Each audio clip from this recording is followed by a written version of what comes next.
Tôi nắm chặt giấy báo nhập học của Đại học Giang Thành. Đầu ngón tay lạnh ngắt. Rõ ràng mình đều điền nguyện vọng vào các trường ngoại tỉnh. Đối chất tại văn phòng hiệu trưởng. Thầy Mã lại thản nhiên thừa nhận, chính ông ta và Mạnh Tuyết Vân đã bắt tay sửa nguyện vọng. Tôi giận bầm gan tím ruột, đang định đến nhà họ Diệp đòi lại công bằng, thì Cố Nhất Phi bỗng nhiên chạy đến, nói rằng Diệp Chính Hoa đã bị cách chức sa thải. Nhà họ Diệp hoàn toàn loạn cả rồi mẹ ơi.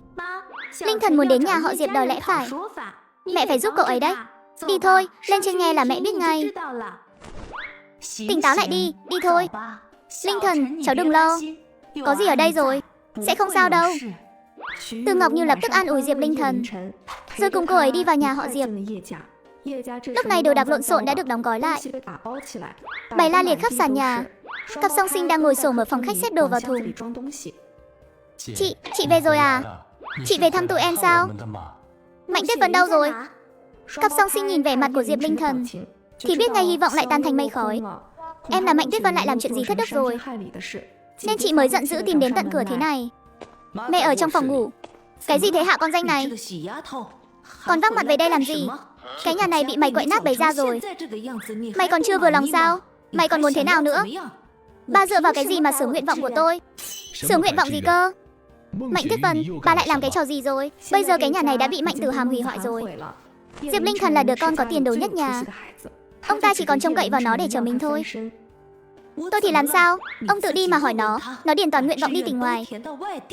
Là có tâm địa gì chứ? Tôi sửa hết nguyện vọng của nó về Giang Thành, cũng là vì tốt cho cái nhà này thôi.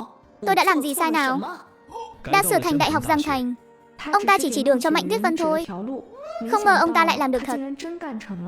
Đây hiếm hoi là mới thấy ông ta làm được việc tốt. Linh Thần à, Đại học Giang Thành tốt lắm. Thành tích tốt như con thì nên học trường xịn thế này. Đại học tốt mà chị Su.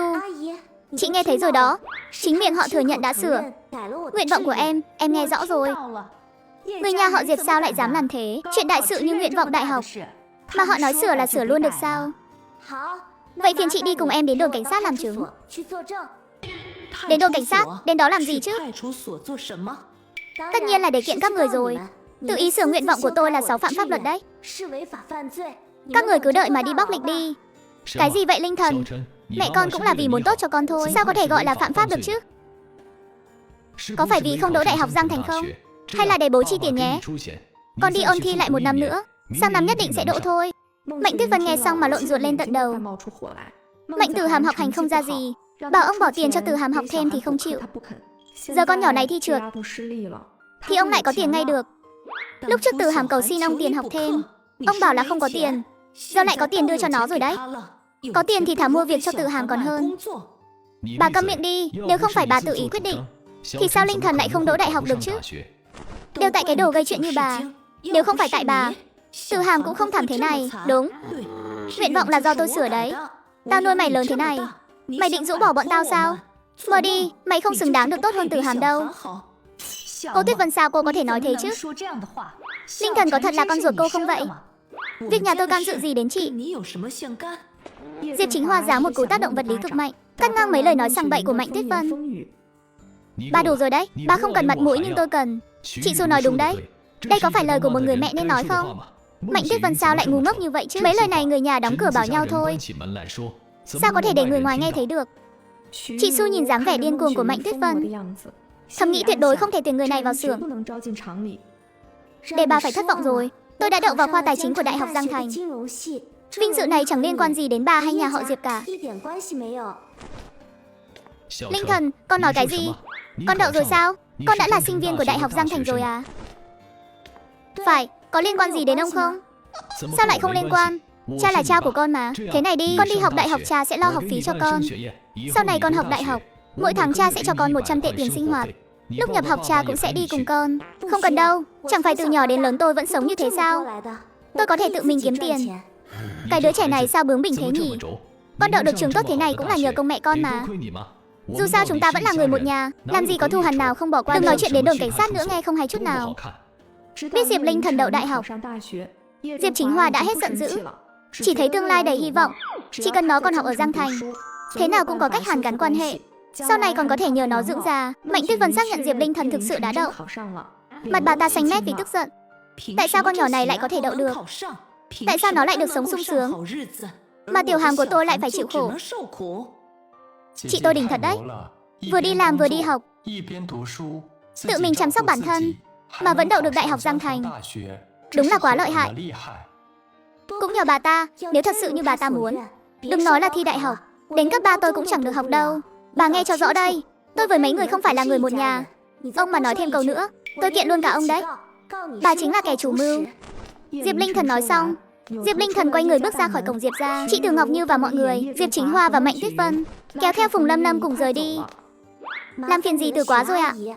Trong ánh mắt chị Từ nhìn Diệp Linh Thần, chỉ có sự yêu thương và đầy xót xa. Đứa nhỏ này thật sự chịu quá nhiều uất ức rồi. Không vất vả gì đâu, tương lai của cháu mới là đại sự. Tiếp theo cháu định thế nào? Đúng đó Linh Thần, cháu định kiện họ thật sao? Tất nhiên rồi, cháu tuyệt đối không bỏ qua như vậy đâu. Thầy Mã tự ý sửa nguyện vọng của cháu. Lần này là cháu may mắn nên mới đậu. Nhỡ đâu lần sau thí sinh khác không đậu thì sao?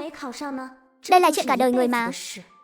Còn Mạnh Tuyết Vân hết lần này đến lần khác muốn hại cháu. Cháu rất nghi ngờ bát canh cá bà ta mang tới trước kỳ thi liệu có vấn đề gì không? May mà cháu không uống, nếu không người bị ngộ độc thực phẩm có lẽ chính là cháu. Trước kỳ thi bà ta còn đưa canh cho cháu à? Chuyện cả nhà họ Diệp bị ngộ độc, người trong khu tập thể đều nghe nói cả rồi, lại xảy ra đúng lúc thi đại học, nên chuyện mới dùng bang lên như vậy. Đúng à, bà ta gõ cửa mãi cháu không mở nên lại mang đi. Dì Vương hàng xóm có thể làm chứng. Chị Từ nhớ lại những lời Mạnh Tuyết Vân vừa nói, cũng bắt đầu nảy sinh nghi ngờ. Linh Thần, chị ủng hộ cháu báo cảnh sát. Chuyện lớn thế này không thể cứ thế mà bỏ qua được. Cháu yên tâm, chị cũng sẽ giúp cháu. Tiểu Quyên cũng học ở Giang Đại, con bé cũng có thể lên tiếng giúp cháu. Đi thôi Linh Thần, chúng ta đến đồn cảnh sát ngay bây giờ. Thế là ba người cùng nhau đến đồn cảnh sát khu vực. Tuy nhiên, Diệp Linh Thần đối với việc bắt giam Mạnh Tuyết Vân cũng không ôm hy vọng quá lớn. Mạnh Tuyết Vân là mẹ ruột của cô, hơn nữa cũng chưa gây ra hậu quả xấu. Cảnh sát đa phần sẽ coi đây là chuyện gia đình, hòa giải sau khi hoàn tất thủ tục báo án. Viên cảnh sát ở đồn lộ vẻ hơi khó xử. Việc sửa nguyện vọng đúng là chuyện lớn, nhưng các trường hợp trước đây đa số là khiếu nại rồi thi lại. Trường hợp của cháu khá đặc biệt, chúng tôi sẽ điều tra. Nếu đúng như vậy, sẽ cố gắng hỗ trợ khôi phục nguyện vọng hoặc đòi bồi thường. Nhưng ngay cả trường hợp nghiêm trọng nhất, cũng chỉ bồi thường và giáo dục là chính, rất ít khi bị tạm giam. Còn vấn đề hạ độc mà cháu nói, chúng tôi cũng sẽ xác minh. Nếu đúng sự thật sẽ xử lý theo pháp luật. Những gì cảnh sát nói đều nằm trong dự tính của Diệp Linh Thần. Diệp Linh Thần không có ý kiến gì khác, chỉ khẽ gật đầu. Vậy làm phiền các chú rồi, chúng tôi đi ngay đây. Đến trường trung học Tử Đệ để tìm hiểu tình hình, có tiến triển gì sẽ báo cho cháu ngay. Hình phạt nhẹ như vậy đúng là quá hời cho bọn họ rồi. Mâu thuẫn gia đình kiểu này, đồn cảnh sát cũng chỉ có thể hòa giải thôi, nhưng có thể răn đe được họ thì cũng khá tốt rồi. Di Trần biết cháu chịu nhiều uất ức,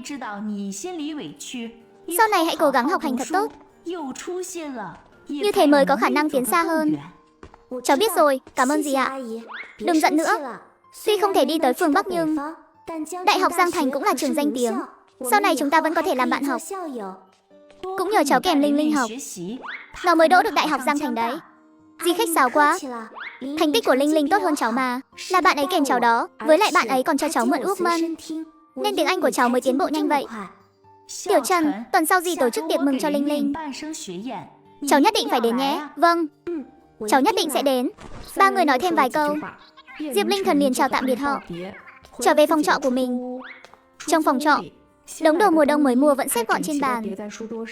Diệp Linh Thần ngồi trên giường đầy cảm thán, cứ ngỡ lần này có thể rời khỏi Giang Thành, thoát khỏi nhà họ Diệp, cuối cùng lại sôi hỏng bỏng không. Nhưng cũng không sao, kiếp trước mình đã luôn muốn học Đại học Giang Thành, bây giờ đậu vào Đại học Giang Thành cũng coi như hoàn thành tâm nguyện kiếp trước rồi. Diệp Linh Thần tự an ủi bản thân, tiếp tục thu dọn hành lý. Sau khi khai giảng là hết hạn thuê nhà, không thể ở đây được nữa. 4 năm tới phải tiếp tục ở lại thành phố Giang Thành. Cô quyết định thuê một căn hộ, hơn 20.000 tệ kiếm được lúc trước, giờ vẫn còn hơn 10.000. Đóng học phí xong rồi thuê nhà vẫn hoàn toàn đủ dùng. Dạo này có thể đi xem nhà nhiều hơn. Đang nghĩ thì điện thoại của Diệp Linh Thần vang lên.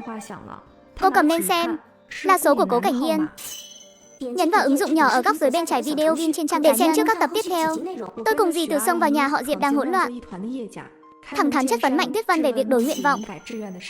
Bà ta lại chẳng hề hối lỗi, còn hùng hồn nói rằng đó là vì tốt cho tôi. Diệp Chính Hoa biết tôi đậu Đại học Giang Thành, lại càng lộ rõ vẻ tham lam, thậm chí còn muốn dựa hơi. Tôi chẳng buồn nói nhảm với họ, quay lưng đi thẳng đến đồn cảnh sát báo án. Về đến nhà, nhìn đống quần áo mùa đông xếp gọn trên bàn, tôi không khỏi cảm thán, cứ ngỡ có thể hoàn toàn thoát khỏi nhà họ Diệp, không ngờ vẫn bị vướng chân lại Giang Thành. Linh Thần, anh nghe Nhất Phi nói nguyện vọng của em bị đổi rồi. Tình hình thế nào rồi? Vẫn ổn chứ? Nghe thấy giọng anh ấy, Diệp Linh Thần bỗng thấy có chút tủi thân, vành mắt cũng hơi cay cay. Trước đó vẫn luôn gồng mình mạnh mẽ đối diện, nhưng giờ cô lại vô thức buông bỏ sự phòng bị. Cũng không đến nỗi quá tệ, dù không đi tỉnh khác được, nhưng vào được khoa tài chính của Đại học Giang Thành cũng rất tốt. Thật sự là quá đáng. Có việc gì anh giúp được em không? Nhà thuê hiện tại chỉ thuê đến khi kết thúc kỳ thi đại học. Em muốn thuê một căn ở quanh khu đại học, môi trường tốt một chút, diện tích rộng rãi một chút, có thể cách xa nhà máy thép một chút. Anh có biết chỗ nào tìm được nguồn phòng như vậy không? Để tôi hỏi giúp em. Hay là thế này đi, chúng ta cùng đi xem xung quanh khu đại học xem sao. Vâng ạ, cảm ơn anh nhiều lắm anh Cố. Chỉ là chuyện nhỏ thôi mà. 2 giờ chiều chủ nhật, em đợi tôi ở cổng khu ký túc xá nhé. Tôi sẽ đến đón em. Được, đến chủ nhật. Cố Cảnh Nhiên lái chiếc xe hơi mới mua, đến khu ký túc xá, cùng Diệp Linh Thần đi xem nhà. Cùng lúc đó, gia đình họ Diệp ở khu tập thể nhà máy thép lại chẳng hề êm ấm. Họ đang bận rộn dọn nhà, thì bỗng nhiên có 2 cảnh sát đến, đưa Mạnh Tuyết Vân đi phối hợp điều tra. Mạnh Tuyết Vân trước giờ chỉ dám hống hách ở nhà, thấy cảnh sát vẻ mặt nghiêm nghị, sợ đến mức không nói nên lời, vừa khóc sướt mướt vừa đi theo. Đến một câu dặn dò với Diệp Chính Hoa cũng chẳng kịp nói. Chẳng lẽ đúng là Diệp Linh Thần báo cảnh sát sao? Vạn nhất Mạnh Tuyết Vân bị kết án đi tù thì biết làm sao? Diệp Chính Hoa sợ đến mức hồn siêu phách lạc. 2 đứa sinh đôi sau khi kinh ngạc thì nhanh chóng trở lại bình thường, tiếp tục thu dọn hành lý. Diệp Chính Hoa nhìn 2 đứa con trai với vẻ mặt coi như không phải chuyện của mình, cơn giận bốc lên ngùn ngụt. Mẹ các con bị đưa đi rồi mà các con vẫn còn tâm trí dọn đồ à? Không dọn đồ thì biết làm sao? Hôm nay không dọn xong để chuyển đi, chẳng lẽ đợi ngày mai đồ đạc bị quẳng hết ra ngoài à? Diệp Chính Hoa đầy bụng tức giận, nhưng đột nhiên không thể phát tiết ra được. Nhà máy thật là cạn tàu ráo máng, không thể cho thêm mấy ngày để thư thả sao? Chị của các con đúng là có bản lĩnh thật đấy. Không phải chỉ là đổi nguyện vọng thôi sao? Con là Vương Hào đổi nữa chứ, có gì to tát đâu. Đổi nguyện vọng không phải chuyện lớn. Thì cái gì mới lớn? Đại học Tương Thành là trường danh tiếng thế giới, không phải thứ chị ấy muốn thì chính là không được. Giống như bố thích ăn táo, con cứ ép bố phải ăn dưa hấu, xong còn bảo dưa hấu đắt. Bố không ăn thì lại bảo là không biết tốt xấu. Nếu là con bị sửa nguyện vọng thì con cũng sẽ nổi giận. Dưa hấu thì có gì mà không ăn được chứ? Lắm chuyện, 2 đứa bay đúng là ăn cây táo rào cây sung. Đó là chị ruột của con mà, sao lại gọi là hướng ra ngoài được? Ba không nói chuyện nổi với 2 đứa vô ơn này. Ba đi tìm chị các con nói chuyện. Diệp Chính Hoa nói là làm ngay. Trên đường đi, ông ta đã tính kỹ. Hôm nay dù là cầu xin hay đe dọa, cũng phải bắt Diệp Linh Thần rút đơn kiện. Dù sao cũng là người một nhà, làm ầm lên tận đồn cảnh sát thì ra cái gì? Mạnh Tuyết Vân mà có tiền án thì sao mà đến nhà máy báo danh làm công nhân được? Chẳng lẽ bắt tôi đi làm công nhân thật sao? Đang từ quản đốc phân xưởng lại phải xuống làm công nhân, người ta sẽ bàn tán thế nào đây? Vừa đi vừa tính toán, khi Diệp Chính Hoa đi đến cổng khu tập thể thì vừa vặn nhìn thấy Diệp Linh Thần bước xuống từ một chiếc ô tô. Ông ta sững sờ tại chỗ. Ông tô sao? Diệp Linh Thần quay người thế này từ khi nào chứ? Hay là gặp được đại gia rồi? Diệp Chính Hoa mừng thầm trong lòng. Phải biết là bây giờ ngay cả giám đốc nhà máy còn chưa có xe riêng.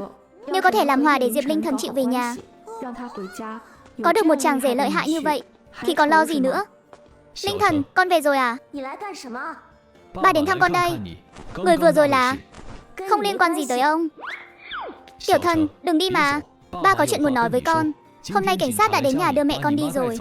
Lần này đúng là mẹ con không đúng, nhưng bà ấy dù sao cũng là mẹ ruột của con. Nếu bà ấy có tiền án thì sau này con cũng bị ảnh hưởng.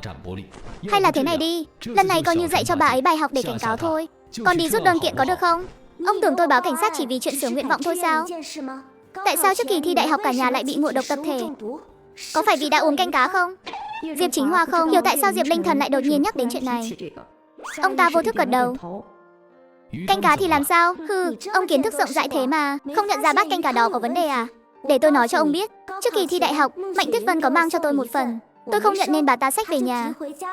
Ông nói xem bà ta vô tình không biết hay là cố ý? Tim Diệp Chính Hoa thắt lại, ngay lập tức sâu chuỗi 2 sự việc lại với nhau. Trong canh cá có bỏ thứ gì đó. Mạnh Tuyết Vân muốn hủy hoại kỳ thi của Diệp Linh Thần, cho người nhà ăn là để thoát tội. Linh Thần, con đợi đã. Ông cứ đến đồn cảnh sát hỏi là rõ ngay. Diệp Chính Hoa không làm gì được cô, đành phải đến đồn cảnh sát. Đồng chí cảnh sát, tôi đến thăm vợ tôi, ngày mai phải chuyển nhà rồi. Khi nào bà ấy mới được về nhà? Bà ấy đang bị điều tra, tối nay chắc chắn không về được đâu. Vậy tôi nói với bà ấy vài câu, dặn dò vài việc rồi đi ngay có được không? Được, vào đi. Khi Diệp Chính Hoa bước vào, Mạnh Tuyết Vân đã sợ hãi đến mức chỉ biết khóc. Đợi Diệp Chính Hoa chất vấn, bà ta lập tức khai thật hết. Trong canh cá thật sự không phải tôi bỏ thuốc, là con hàm lén lút bỏ vào. Tôi hoàn toàn không biết gì cả. Chuyện này mãi đến sau khi vỡ lở, con hàm mới nói cho tôi biết. Diệp Chính Hoa hít một ngụm khí lạnh. Không ngờ Mạnh Tử Hàm lại tàn nhẫn đến mức này. Con dám dùng cả chiêu này. Bà đã nói chuyện này với cảnh sát chưa? Bà ta vốn tưởng bị đưa đến đây là để điều tra vụ đổi nguyện vọng, chỉ là không ngờ đến đây toàn bị hỏi chuyện trước kỳ thi đã ăn cái gì. Thái độ họ còn rất nghiêm trọng, liên quan đến cả vấn đề hình sự. Bà ta lập tức nghĩ đến, nếu khai thật về bát canh cá đó thì chính là bà đứng Mạnh Tử Hàm. Mạnh Tử Hàm coi như bay màu, không nói thì bản thân phải gánh tội. Đang tiến thoái lưỡng nan, Diệp Chính Hoa tới rồi. Tôi không thể hại con bé Tử Hàm được. Đây là vụ án hình sự đó, phải đi bóc lịch đấy. Thế còn hai đứa con trai của bà thì sao? Chuyện đã qua lâu như vậy rồi, chưa chắc họ đã tra ra được đâu. Bà tưởng cảnh sát ăn không ngồi rồi chắc. Sao lại hồ đồ như thế? Rốt cuộc bà định bao che cho Mạnh Tử Hàm đến bao giờ? Nó bị bà chiều hư đến mức này rồi đấy. Bây giờ nói mấy lời này cũng vô ích thôi. Tôi là cô của nó, đâu thể mặc kệ nó được. Diệp Chính Hoa chỉ tay thẳng vào trán Mạnh Tuyết Vân, tức đến mức nổ đom đóm mắt. Bà lo cho nó, vậy ai lo cho bà? Tôi nói cho bà biết, nếu bà còn chút tỉnh táo, nhân lúc cảnh sát chưa tra ra quá nhiều, mau chóng khai nhận hết đi. Chúng ta là người bị hại mà, nếu mình bỏ qua thì nó cùng lắm chỉ bị tạm giam vài ngày. Coi như cho nó một bài học nhớ đời. Bà mà cứ dung túng như thế này mãi, sẽ có ngày nó leo lên đầu lên cổ, rồi hại cả gia đình mình luôn đấy. Đầu óc Mạnh Tuyết Vân vốn đang rối như tơ vò, gỡ mãi không ra lối thoát. Nhưng mấy câu nói này của Diệp Chính Hoa lại khiến bà thấy vô cùng có lý. Mai là phải chuyển nhà rồi, trong nhà sao thiếu bà được chứ? Đợi bà ra ngoài, tôi sẽ đưa thêm tiền cho bà. Bà mua ít thịt ngon, cả nhà mình cùng nấu bữa cơm tân gia thật ấm cúng, để xua đuổi vận xui đi. Mạnh Tuyết Vân đã bị thẩm vấn cả ngày, vừa mệt vừa buồn ngủ. Bà cực kỳ muốn được về nhà. Cảnh tượng ấm áp mà Diệp Chính Hoa vẽ ra đã làm bà cảm động. Bà không còn do dự nữa, hét lớn ra bên ngoài, đồng chí cảnh sát ơi, tôi có chuyện muốn khai báo. Cảnh sát lập tức đi vào, đưa Mạnh Tuyết Vân vào phòng thẩm vấn. Lúc này Mạnh Tử Hàm đang nằm trên giường bệnh, tính toán xem bước tiếp theo phải làm gì.